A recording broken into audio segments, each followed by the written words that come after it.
श्री गणेशाय नमः। जय श्री कृष्ण, राधे राधे। नमस्कार दोस्तों, स्वागत है आपका आपके अपने YouTube चैनल पर। दोस्तों, सत्यनारायण व्रत हिंदी पंचांग के अनुसार हर महीने की पूर्णिमा को किया जाता है। श्री सत्यनारायण व्रत की कथा को सुनने का फल हजारों सालों तक किए गए यज्ञ के बराबर माना जाता है। किसी भी शुभ कार्य या मनोकामना पूरी करने हेतु विधि विधान से सत्यनारायण भगवान की पूजा और कथा करवाई जाती है। शास्त्रों के मुताबिक ऐसा माना गया है कि इस कथा को सुनने वाला व्यक्ति व्रत रखता है तो उसके जीवन के दुखों को श्री हरि विष्णु खुद ही हर लेते हैं। स्कंद पुराण के अनुसार भगवान सत्यनारायण श्री हरि विष्णु का ही दूसरा रूप है और इस कथा की महिमा को भगवान सत्यनारायण ने अपने मुख से देवर्षि नारद को बताया और सुनाया था। चलिए दोस्तों, अब यहाँ पे हम देख लेते हैं सत्यनारायण कथा की पूजन सामग्री के बारे में।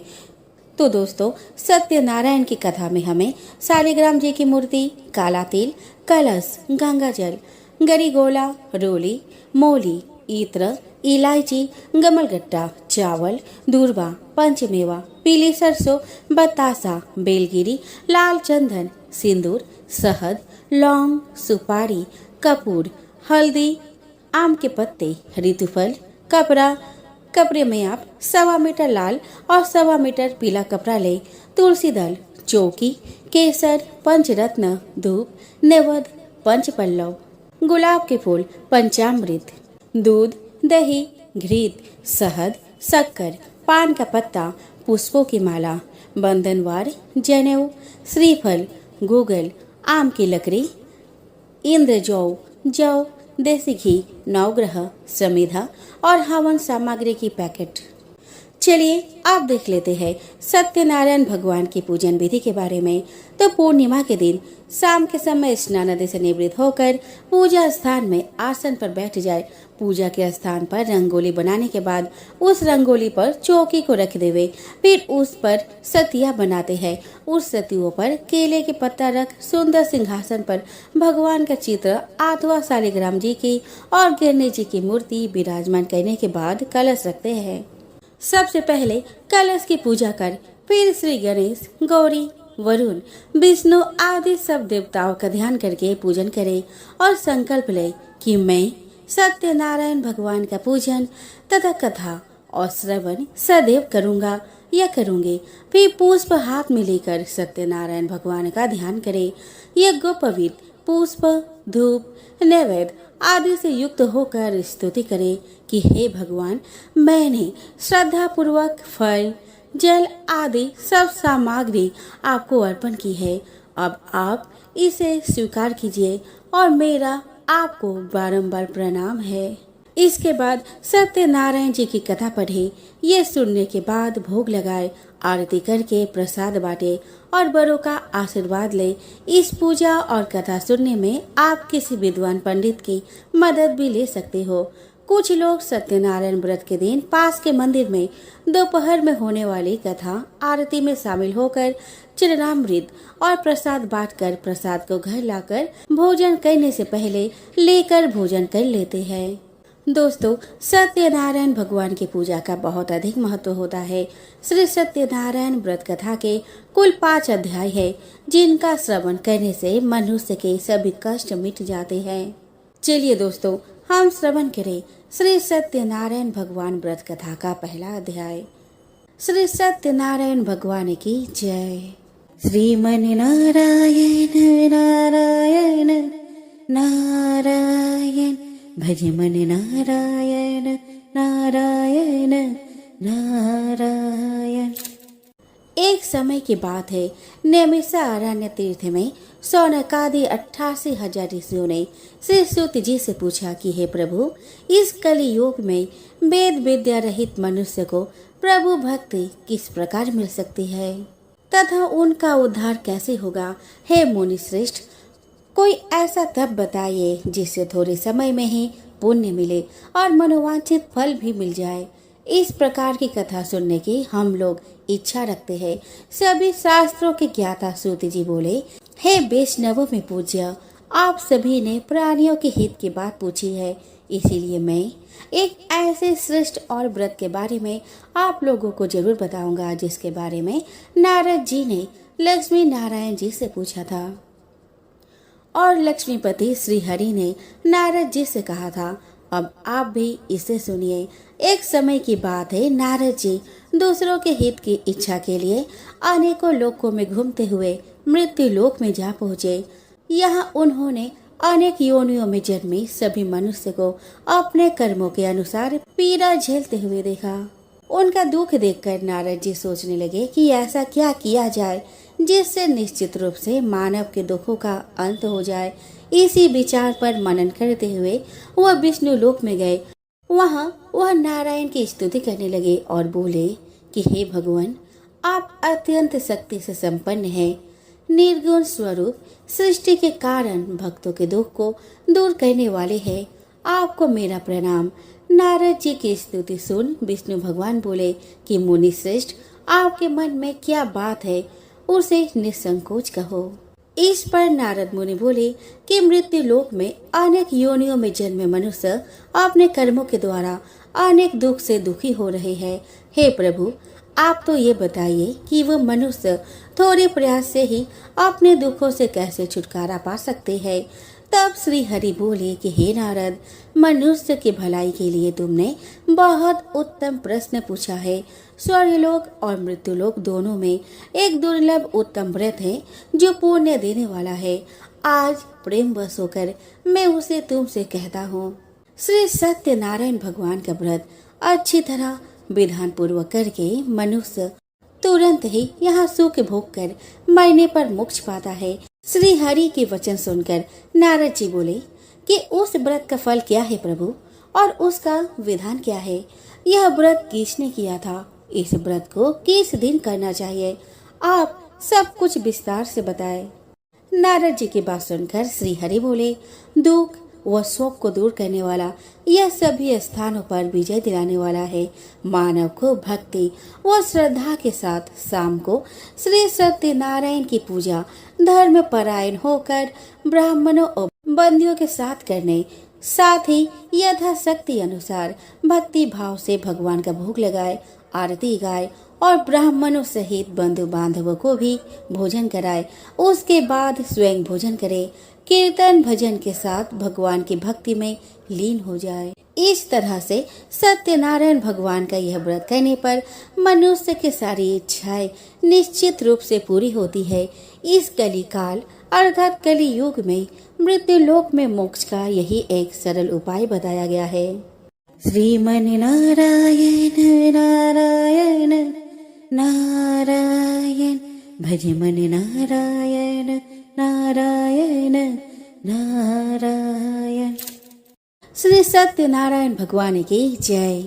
सत्यनारायण व्रत कथा का प्रथम अध्याय यहीं पर संपूर्ण होता है। दोस्तों, अब हम श्री सत्यनारायण भगवान व्रत का दूसरा अध्याय का श्रवण करते हैं। तो सूत जी बोले कि हे ऋषियों, जिसने पहले समय में इस व्रत को किया था उसका इतिहास कहता हूँ, ध्यान से सुनो। सुंदर काशीपुरी नगरी में एक अत्यंत निर्धन ब्राह्मण रहता था। भूख प्यास से परेशान वह धरती पर घूमता रहता था।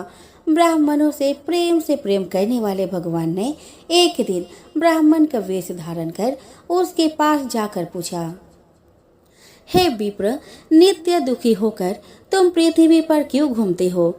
दीन ब्राह्मण बोला कि मैं निर्धन ब्राह्मण हूँ, भिक्षा के लिए धरती पर घूमता हूँ। यदि आप इसका कोई उपाय जानते हो तो बताइए। वृद्ध ब्राह्मण रूपी भगवान ने कहा कि सत्यनारायण भगवान मनोवांछित फल देने वाले हैं, इसीलिए तुम उनका पूजन करो। इसे करने से मनुष्य सभी दुखों से मुक्त हो जाता है। वृद्ध ब्राह्मण बनकर आए सत्यनारायण भगवान उस निर्धन ब्राह्मण को व्रत का सारा विधान बताकर अंतर्ध्यान हो गए। अगले दिन सुबह उठने के साथ ही उस बूढ़े ब्राह्मण ने मन में संकल्प किया कि सत्यनारायण का व्रत करूंगा, और फिर अपने नित्य कर्मों से फ्री होकर वो भिक्षा के लिए चल पड़ा। उस दिन उसे भिक्षा में बहुत सा धन प्राप्त हुआ। उसी धन से उसने परिवार के साथ भगवान श्री सत्यनारायण की पूजा की। इस व्रत के करने से कुछ दिन बाद उसके सभी दुखों और कष्ट दूर होने लगे और देखते ही देखते एक संपन्न और अनेकों संपत्तियों का मालिक बन गया। तब हर महीने की पूर्णिमा के दिन वे ब्राह्मण सत्यनारायण की पूजा करने लगा। इस प्रकार सत्यनारायण भगवान के इस व्रत को करके वो श्रेष्ठ ब्राह्मण सभी पापों और गरीबी से मुक्त हो गया और उसने एक दुर्लभ मोक्ष पद को प्राप्त किया। इस तरह से सत्यनारायण भगवान के व्रत को जो मनुष्य करेगा वह सभी प्रकार के पापों से छूटकर मोक्ष को प्राप्त होगा। जो मनुष्य इस व्रत को करेगा वह भी सभी दुखों से मुक्त हो जाएगा। सूत जी बोले कि इस तरह से नारद जी से नारायण जी का कहा हुआ श्री सत्यनारायण व्रत को मैंने तुमसे कहा है। विप्रो, मैं अब और क्या कहूँ। ऋषि बोले कि हे मुनिवर, संसार में उस विप्र को सुनकर और किस किस ने इस व्रत को किया, हम सब इस बात को सुनना चाहते हैं। इसके लिए हमारे मन में श्रद्धा का भाव है। सूत जी बोले कि हे मुनियों, जिस जिसने इस व्रत को किया है वह सब सुनो। एक समय वही विप्र धन और ऐश्वर्य के अनुसार अपने बंधु बांधव के साथ इस व्रत को करने को तैयार हुआ। उसी समय एक लकड़ी बेचने वाला वृद्ध आदमी आया और लकड़ियां बाहर रखकर अंदर ब्राह्मण के घर गया। प्यास से दुखी वह लकड़हारा उनको व्रत करते हुए देख विप्र को नमस्कार कर पूछने लगा कि आप यह क्या कर रहे हैं तथा इसे करने से आपको क्या फल मिलेगा, कृपया करके मुझे भी बताएं। ब्राह्मण ने कहा कि सब मनोकामनाओं को पूरा करने वाला यह सत्यनारायण भगवान का व्रत है। इनकी कृपा से ही मेरे घर में धन धान्य आदि की वृद्धि हुई है। विप्र से सत्यनारायण व्रत के बारे में जानकर लकड़हारा बहुत प्रसन्न हुआ। चरणामृत लेकर वह प्रसाद खाने के बाद वह अपने घर गया। लकड़हारे ने अपने मन में संकल्प किया कि आज लकड़ी बेचने से जो धन मिलेगा उसी से श्री सत्यनारायण भगवान का उत्तम व्रत करूंगा। मन में इस विचार को ले बूढ़ा आदमी सिर पर लकड़ियां रखकर उस नगर में बेचने गया जहां उसे अपने लकड़ियों का दाम पहले से 4 गुना अधिक मिला। बूढ़ा प्रसन्नता के साथ पैसे लेकर सत्यनारायण भगवान की मूर्ति और व्रत की अन्य सामग्री लेकर अपने घर गया। वहां उसने अपने परिजनों को बुलाकर विधि विधान से सत्यनारायण भगवान का पूजन और व्रत किया। इस व्रत के प्रभाव से वह बूढ़ा लकड़हारा धन पुत्र आदि से युक्त होकर संसार के समस्त सुख भोग अंत काल में वैकुंठ धाम चला गया।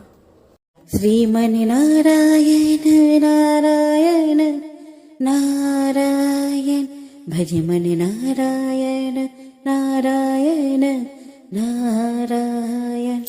श्री सत्यनारायण भगवान की जय। तो दोस्तों, यहाँ पर सत्यनारायण व्रत कथा का 2वां अध्याय संपूर्ण होता है। चलिए दोस्तों, अब हम श्री सत्यनारायण भगवान व्रत कथा का 3रा अध्याय का श्रवण करते हैं।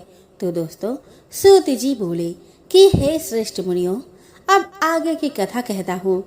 पहले समय में उल्का मुख नाम का एक बुद्धिमान राजा था। वह सत्यवक्ता और जितेंद्रिय था। प्रतिदिन देवस्थानों पर जाता और निर्धनों को धन देकर उनके कष्ट दूर करता था। उसकी पत्नी कमल के समान मुख वाली और सती साध्वी थी। भद्रशिला नदी के तट पर उन दोनों ने श्री सत्यनारायण भगवान का व्रत किया। उसी समय साधु नाम का एक वैश्य आया। उसके पास व्यापार करने के लिए बहुत सा धन भी था। राजा को व्रत करते देखकर वह विनय के साथ पूछने लगा कि हे राजन, भक्ति भाव से पूर्ण होकर आप ये क्या कर रहे हैं? मैं सुनने की इच्छा रखता हूँ, तो आप कृपा करके मुझे बताएं। राजा बोला कि मैं बंधु बांधव के साथ पुत्र आदि की प्राप्ति के लिए श्री सत्यनारायण भगवान का व्रत व पूजन कर रहा हूँ। राजा के वचन सुन साधु आदर से बोला कि हे राजन, मुझे इस व्रत का सारा विधान कहिए। मैं भी इस व्रत को करूँगा। मेरी भी संतान नहीं है और व्रत को करने से निश्चित रूप से मुझे संतान की प्राप्ति होगी। राजा से व्रत का सारा विधान सुन व्यापार से निवृत्त हो वह अपने घर आया। साधु ने अपने पत्नी को संतान देने वाली इस व्रत का वर्णन कह सुनाया और कहा कि जब मेरी संतान होगी तब मैं इस व्रत को करूँगा।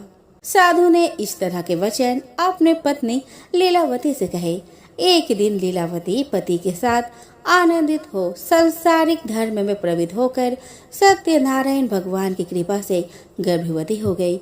10वें महीने में उसके गर्भ से एक सुंदर कन्या ने जन्म लिया।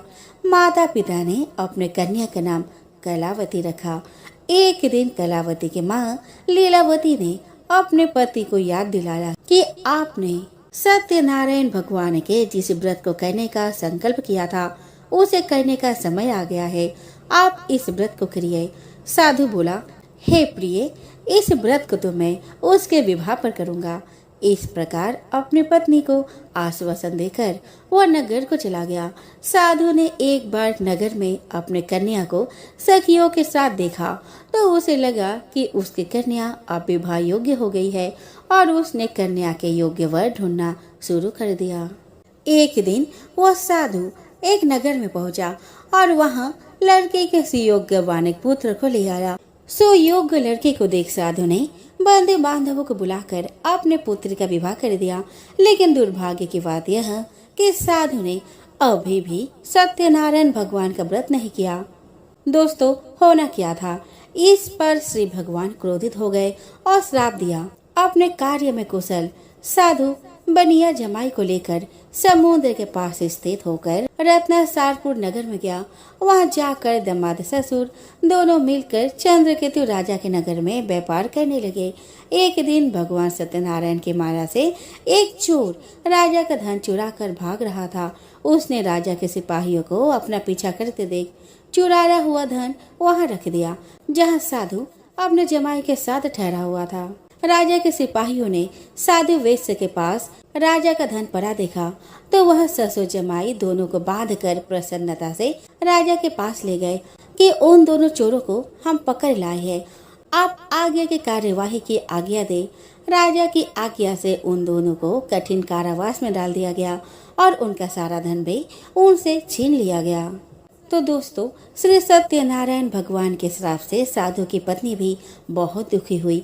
घर में जो धन रखा था उसे चोर चुरा ले गए। शारीरिक और मानसिक पीड़ा और भूख प्यास से अति दुखी हो अन्य की चिंता में कलावती ब्राह्मण के घर गई। वहां उसने श्री सत्यनारायण भगवान का व्रत होते देखा। फिर कथा भी सुनी और प्रसाद ग्रहण कर वह रात को घर वापस आई। माता ने कलावती से पूछा कि हे पुत्री, अब तक तुम कहाँ थे और तेरे मन में क्या है? कलावती ने अपने माता से कहा कि हे माता, मैंने एक ब्राह्मण के घर में श्री सत्यनारायण भगवान का व्रत देखा है। कन्या के वचन सुन लीलावती भगवान की पूजन की तैयारी करने लगी। लीलावती ने परिवार और बंधुओं सहित सत्यनारायण भगवान का पूजन किया और उनसे वर मांगा कि मेरे पति और जमाई शीघ्र घर आ जाए और साथ ही यह भी प्रार्थना की कि हम सब का अपराध क्षमा करे। श्री सत्यनारायण भगवान इस व्रत से संतुष्ट हो गए और राजा चंद्रकेतु को सपने में दर्शन दे कहा, हे राजन, तुम उन दोनों वेश्यों को छोड़ दो और तुमने उनका जो धन लिया है उसे वापस कर दो। अगर ऐसा नहीं किया तो मैं तुम्हारा धन, राज्य और संतान सभी को नष्ट कर दूंगा। राजा को यह सब कहकर वह अंतर्ध्यान हो गए। प्रातःकाल सभा में राजा ने अपना सपना सुनाया और फिर बोले कि उन दोनों को कैद से मुक्त कर सभा में लाओ। दोनों ने आते हुए राजा का प्रणाम किया। राजा बोला कि महानुभाव, भाग्यवश ऐसा कठिन दुख तुम्हें प्राप्त हुआ है, लेकिन अब तुम्हें कोई भय नहीं। ऐसा कह राजा ने उन दोनों को नए वस्त्र आभूषण भी पहनाए और जितना धन लिया था उससे 2 गुना धन वापस कर दिया। दोनों वैश्य अपने घर को चल दिए। श्रीमन नारायण नारायण नारायण, भज मन नारायण नारायण नारायण। श्री सत्यनारायण भगवान की जय। तो दोस्तों, यहाँ पर श्री सत्यनारायण भगवान व्रत कथा का 3रा अध्याय संपूर्ण होता है। अब हम श्रवण करेंगे श्री सत्यनारायण भगवान व्रत का 4th अध्याय। तो सूत जी बोले कि वैश्य ने मंगलाचार कर अपनी यात्रा आरंभ की और अपने नगर की ओर चल दिया। उनके थोड़ी दूर जाने पर एक दंडी वेशधारी श्री सत्यनारायण ने उनसे पूछा कि हे साधु, तेरे नाव में क्या है? अभिमानी वानिक हंसता हुआ बोला, हे दंडी, आप क्यों पूछते हो? क्या धन लेने की इच्छा है? मेरे नाव में तो बेल व पत्ते भरे हुए हैं।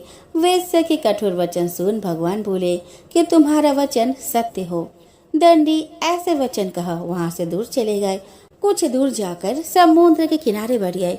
दंडी के जाने के बाद साधु वैश्य ने नित्य क्रिया के पश्चात नाव को ऊंचे उठते देखकर अचंभा माना और नाव में बेल पत्ते आदि देखकर मूर्छित हो जमीन पर गिर पड़ा। वापस होश आने पर वह अत्यंत शोक में डूब गया। तब उसका दामाद बोला कि आप शोक न मनाए, यह दंडी का श्राप है, इसीलिए उनके शरण में जाना चाहिए, तभी हमारी मनोकामना पूरी होगी। दामाद का बात सुनकर वह दंडी के पास पहुंचा और अत्यंत भक्ति भाव नमस्कार कर बोला कि मैंने आपसे जो असत्य वचन कहे थे उनके लिए मुझे क्षमा कर दे। ऐसा कहकर रोने लगा। तब दंडी भगवान बोले कि हे वानिक पुत्र, मेरी आज्ञा से वार वार तुम्हें दुख प्राप्त हुआ है, तो मेरी पूजा से विमुख हुआ। साधु बोला कि हे भगवान, आपकी माया से ब्रह्मा आदि देवता भी आपके रूप को नहीं जानते, तब मैं अज्ञानी कैसे आपको जान सकता हूँ? आप प्रसन्न हुए। अब मैं सामर्थ्य के अनुसार आपकी पूजा करूँगा। मेरी रक्षा करो और नौका में धन भर दो। साधु वैश्य के भक्ति पूर्वक वचन सुनकर भगवान प्रसन्न हो गए और उसकी इच्छा अनुसार वरदान देकर अंतर ध्यान हो गए। ससुर जमाई दोनों जब नाव पर आए तो नाव धन से भरी हुई मिली। फिर वही अपने अन्य साथियों के साथ सत्यनारायण भगवान का पूजन कर अपने नगर को चल दिए। जब नगर के नजदीक पहुँचे तो दूत को घर पर खबर करने के लिए भेज दिया। दूत साधु की पत्नी को प्रणाम कर कहता है कि मालिक अपने दामाद सहित नगर के निकट आ गया है। दूत की बात सुनकर साधु की पत्नी लीलावती ने बड़े हर्ष के साथ सत्यनारायण भगवान का पूजन कर अपने पुत्र कलावती से कहा कि मैं अपने पति के दर्शन को जाती हो तो कार्य पूर्ण कर शीघ्र आ जाना। माँ के ऐसे वचन सुनकर कलावती ने जल्दी में प्रसाद छोड़ अपने पति के पास चली गई। प्रसाद का अवज्ञा करने से श्री सत्यनारायण भगवान रुष्ट हो गए और नाव सहित उसके पति को पानी में डुबो दिया। कलावती अपने पति को वहां न पाकर रोती हुई जमीन पर गिर गई। नौका को डूबा हुआ देख और कन्या को रोता देख साधु दुखी होकर बोला कि हे प्रभु, मुझसे तथा मेरे परिवार से जो भूल हुई है उसे क्षमा करे। साधु के दीन वचन सुनकर श्री सत्यनारायण भगवान प्रसन्न हो गए और आकाशवाणी हुई कि हे साधु, तेरी कन्या मेरे प्रसाद को छोड़कर आई है, इसीलिए उसका पति अदृश्य हो गया है। यदि वह घर जाकर प्रसाद खाकर लौटती है तो इसे इसका पति अवश्य मिलेगा। ऐसी आकाशवाणी सुन कलावती ने वैसे ही किया जैसा आकाशवाणी के दौरान भगवान ने कहा और फिर प्रसाद ग्रहण करने के बाद जो वो वापस आई तो अपने पति के दर्शन करके अत्यंत प्रसन्न हुई। उसके बाद साधु अपने बंधु बांधव सहित श्री सत्यनारायण भगवान का विधि विधान से पूजा किया और इस लोक का सुख भोग वह अंत में स्वर्ग जाता है। श्रीमन नारायण नारायण नारायण भज मन नारायण नारायण नारायण। तो दोस्तों, यहाँ पर श्री सत्यनारायण भगवान का चौथा अध्याय समाप्त होता है। बोलो श्री सत्यनारायण भगवान की जय। चलिए दोस्तों, अब हम श्रवण करते हैं श्री सत्यनारायण भगवान व्रत कथा का 5वां अध्याय। तो सूत जी बोले कि हे ऋषियों, मैं और भी एक कथा सुनाता हूँ, उसे भी ध्यान पूर्वक सुनो। प्रजा पालन में लीन तुंगध्वज नाम का एक राजा था। उसने भी भगवान का प्रसाद त्याग कर बहुत ही दुख भोग किया। एक बार जंगल में जाकर वन्य पशुओं को मारकर वह बर के पेड़ के नीचे आया। वहां उसने ग्वालों को भक्ति भाव से अपने बंधुओं सहित सत्यनारायण भगवान का पूजा करते देखा। अभिमानवश राजा ने उन्हें देखकर भी पूजा स्थान में नहीं गया और न ही उसने भगवान को प्रणाम किया। ग्वालों ने राजा को प्रसाद दिया, लेकिन उसने वह प्रसाद नहीं खाया और प्रसाद को वही छोड़ वह अपने नगर को चला गया। जब वह नगर में पहुंचा तो वहाँ सब कुछ तहस नहस हुआ पाया। तो वह शीघ्र ही समझ गया कि यह सब भगवान के अनादर का ही परिणाम है। वह दोबारा ग्वालों के पास पहुंचा और विधि पूर्वक पूजा करके प्रसाद खाया। तो श्री सत्यनारायण भगवान की कृपा से सब कुछ पहले जैसा हो गया। दीर्घ काल तक सुख भोगने के बाद मरणोपरांत उसे स्वर्ग लोक की प्राप्ति हुई। जो मनुष्य परम दुर्लभ इस व्रत को करेगा तो भगवान श्री सत्यनारायण की अनुकंपा से उसे धन धान्य की प्राप्ति होगी। निर्धन धनी हो जाता है और भय मुक्त हो जीवन जीता है। संतानहीन मनुष्य को संतान सुख मिलता है और सारे मनोरथ पूर्ण होने पर मानव अंत काल में बैकुंठ धाम को जाता है। तब सूत जी बोले कि जिन्होंने पहले इस व्रत को किया है अब उनके दूसरे जन्म की कथा कहता हूँ।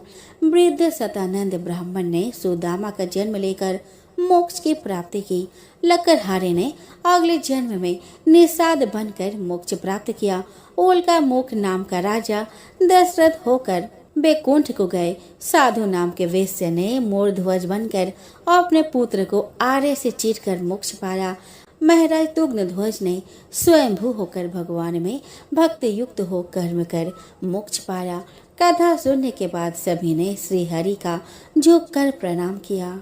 तो दोस्तों यहाँ पर श्री सत्यनारायण व्रत कथा का 5वां अध्याय संपूर्ण होता है। तो प्रेम से बोलो श्री सत्यनारायण भगवान की जय। श्रीमन नारायण नारायण नारायण भज मन नारायण नारायण नारायण।